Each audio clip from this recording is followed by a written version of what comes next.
Hello, and welcome back. This session, we're going to talk about boundaries. You know, one of the most important skills that everyone needs to learn is to have healthy boundaries. In your early development, you may have experienced a lot of problems with others because of very poor boundaries. They have poor boundaries and you have poor boundaries. And that has caused a lot of difficulty in relationships, is violating people's boundaries and learning how to keep boundaries. So we're going to talk about that today because there are two kinds of boundary issues. And you may be one kind of person, or you may be the other kind, or you may be a combination of both. So let's talk about them. You may be a boundary violator. Now, what is a boundary?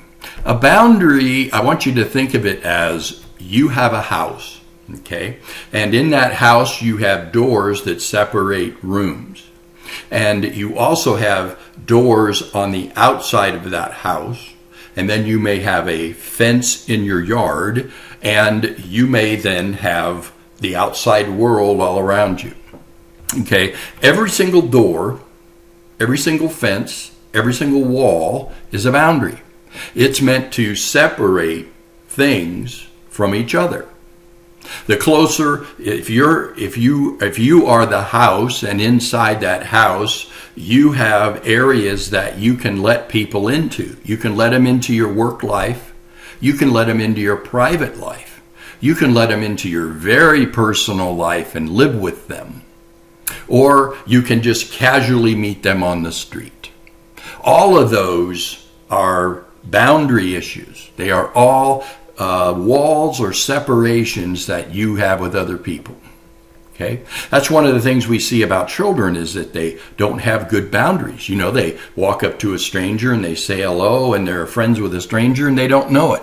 But we know through experience that certain people are very, very nice to you initially to get into a closer relationship with you, and then they use you and abuse you. We know this.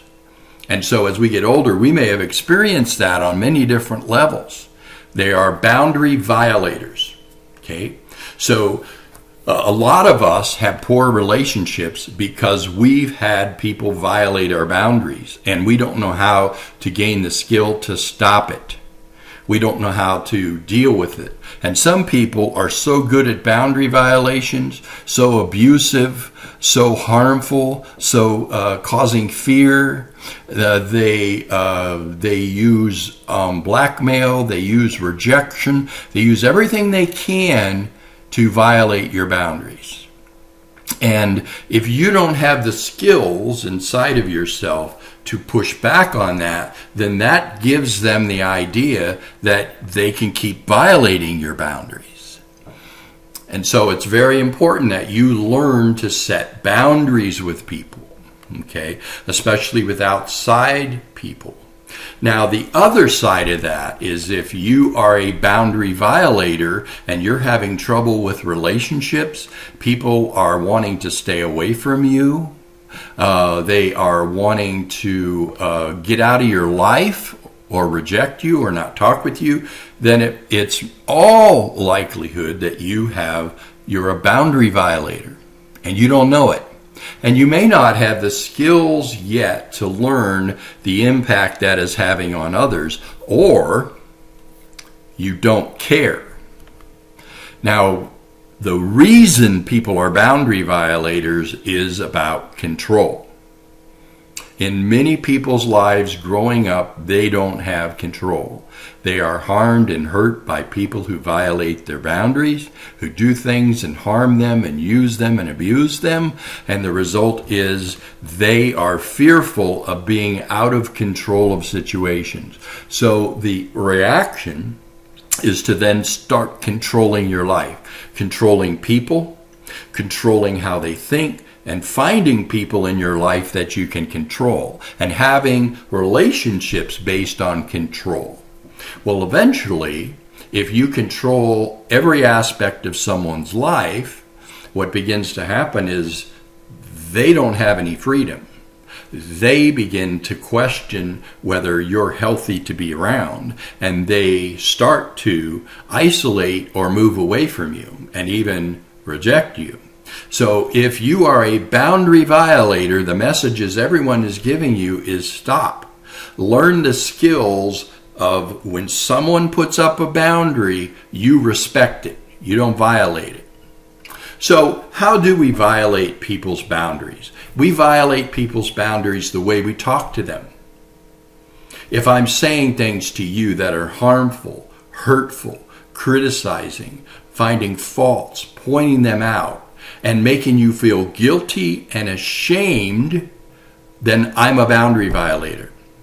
If I want to get close to you so I can use your resources and take from you your money, your possessions, dominate you and your house and your resources, and in many cases, most cases, dominate your body, control you to get what I want, you're a boundary violator.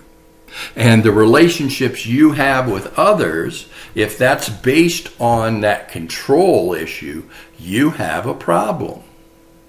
You need to see that you're a boundary violator and that you need to stop. You need to learn the signals from others that you're in violating their boundary. Now, the Bible is full of things that God says about violating some boundaries. It's full of ways that we are to relate to others in a healthy way. And one of the main things is to love others as yourself. That means that you think of others more highly than yourself and more important than yourself. That flips the whole thing, because from that point on, you're not thinking about what you want, what you can get, what you can take, what you can manipulate out of people. You're looking at what's best for them. And so love is one of the most essential elements in stopping controlling people. Well, if you don't feel loved and you don't think you can get love, then you're going to go about your life in an unloving way. You're going to just decide that you're going to control people to get what you want, instead of having the most important thing in your life that you need is to feel loved. God provides that love. God provides forgiveness. He provides a relationship. And He provides everything you need to learn healthy skills. And one of the most important things God gives you is a love for Him, a love for others, and a love for yourself. So love is important to God. Forgiveness is important. God says forgive others as you forgive yourself. So if you can't forgive others, if you hold grudges, if someone does something to you you don't like and you can't forgive it, if you're living in the past of unforgiveness, then you can't have a healthy relationship with yourself, others, or with God. Because the primary relationship you have with God is based on forgiveness. It's the primary focus of all of heaven, is to forgive and to love. So forgiveness and love are vital components. The other vital component that the Bible shares with you is about servanthood. Jesus said the greatest in the kingdom of heaven is those who serve. That He did not come to be served, He came to serve. So one of the critical elements is for you to start to see that you are a servant. You're a servant for community. It builds community when we serve one another, when we love one another, when we forgive one another. It is the basis of heaven to serve. And the greatest in heaven are those who serve others with a humble heart. So it's real important then that you realize that if you're a boundary violator, you need skills. You need a relationship with God where He, by His Spirit, will help you to love, because love is a fruit of God's Spirit. Forgiveness comes from compassion and mercy and love from God. But if you don't feel God's presence, if you don't know He's real, if you don't know His Spirit and experience Him in a very real and profound way, then you can't have the foundational basis for wanting to let go of your control and your boundary issues. You see? Now, there is one other component to this that's very important, and that is that people who let you violate their boundaries are very fearful, they're very worried, and their relationships, oftentimes they don't feel they have the ability to get away from a dominating, controlling, boundary violating person. They're abused, they're neglected, they're fearful. Sometimes they don't even have the resources to get away. And so I'm speaking to you folks right now, those who have boundary violators and you're stuck, so to speak. It's really, really important to know that feedback skills are the beginning of helping someone who is violating your boundaries. Feedback means that you are sharing with them how they are treating you and how it is impacting your relationship. To do that, you're going to need to know some skills. Now, right up front, I'm probably thinking, well, you're saying to yourself, I've been given feedback to this person and they don't listen. And that may be true. It may be true that you've been telling someone their whole life about how they treat you and how they have been violating your boundaries and hurting you, and they just don't care and they don't want to change. Okay, that is a different story in a sense of how to proceed, because I want you to know that you need professional help to walk you through this. I don't want you to take my advice and go out there and put it into practice and then be further abused or further hurt. So the number one thing I'm going to share with those of you that are in a abusive relationship, are in a relationship with a boundary violator, is that you need to find counseling and therapy with somebody who can walk you through this in a very helpful way. Sometimes they can help you relate to that person better. Sometimes they can help you decide what steps you need to take to get away from that safely. And they can also have the relationships on what to do to help you. But it is a decision on your part. I'm not saying to you in this message that if somebody is being abusive to you, you just need to walk away and quit.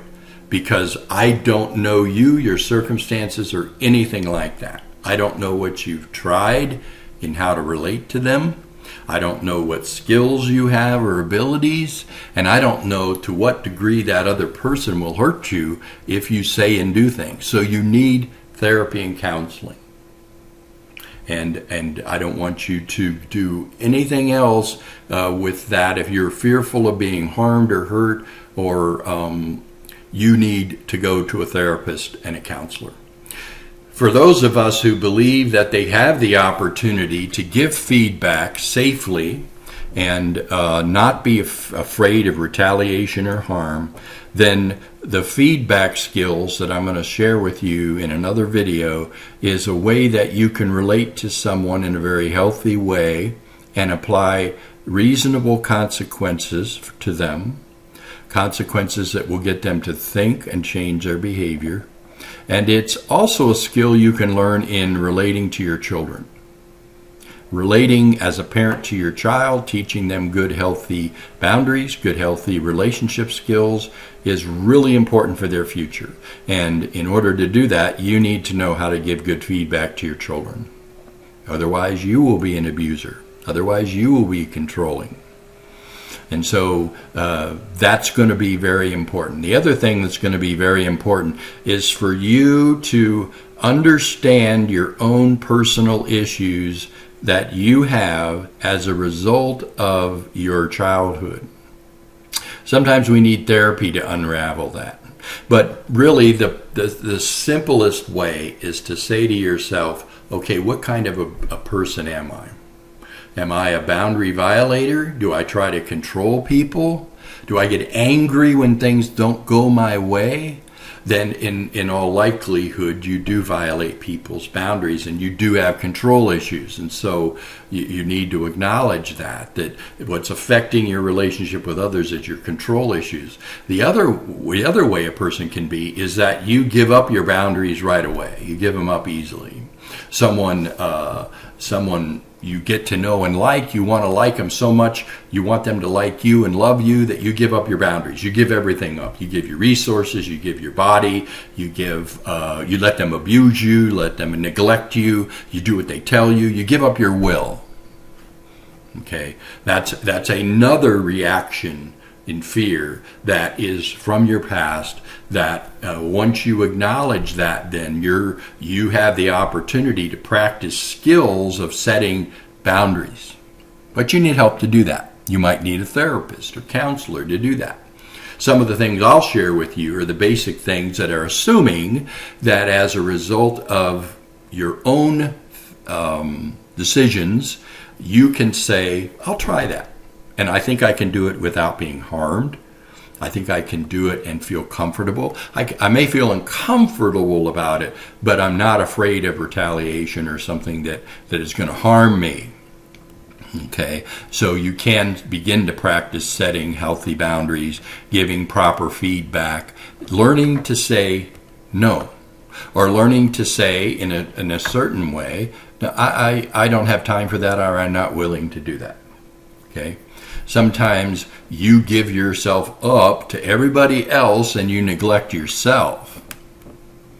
You neglect your children because you're out there trying to get love and trying to get acceptance from everybody else, except meet the need that you have inside yourself to be accepted and loved. And that's where God comes in. You may not believe this, but when the Bible talks about God, the Bible says he's good, he's loving. And if God is real, I'm saying that as a question. I know God is real. I have a personal relationship with him. But if God isn't real, then you're living in a world where you have to try to get people's love and attention, and people may be selfish. They may not want to give you love and attention without getting something back. God isn't that way. God gives you love, forgiveness, and mercy unconditionally, and acceptance.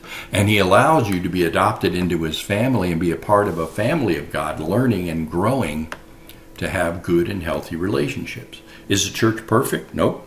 Are the people there perfect? Nope. That's why we go. We go so we can learn more about God, receive more grace from God, be more in touch with him and his spirit, and learn and grow to love ourselves, to love others, and to love God. So I'm saying to you as well that a relationship to God is one of the most beneficial ways that you can have a healthy way of loving yourself, others, and having a relationship with God. So boundaries are important. Okay, it's important to see that. And I want you to start paying attention from now on where you violate somebody's boundary. Think about it. What you say, what you do, does it take away someone's will and ability to choose? Do you try to talk them into it, guilt them into it? If it does, then you have a problem, and you need to, if you want healthy relationships, then you need to start to get a handle on that and start to say, okay, I need to stop doing that. And if you don't have healthy boundaries, then you also need to say to yourself, yes, I do not have healthy boundaries. I let people walk all over me. Then you need to begin a process of practicing setting boundaries. Because if I put a wall up and someone tries to climb over it, I need to know what to do to stop them, right? I put a door up and lock it so people can't get in my house. I put doors in my rooms and keep them shut so people that I don't want coming in don't come in. So you need to put doors on things. Doors on how people talk to you. Doors on what people expect from you. Doors on whether people are being kind, respectful. Doors on how people talk to you. and what they say to you and how you react. There needs to be boundaries. And when you do that, you start to feel empowered, that you do have some control over your life. Your life isn't totally out of control. There may be things you can't control, but this you can control. You can control how people treat you. And so remember, though, putting them in practice also means that you may need professional help, because putting them in place with certain people may be dangerous or unsafe for you or harmful.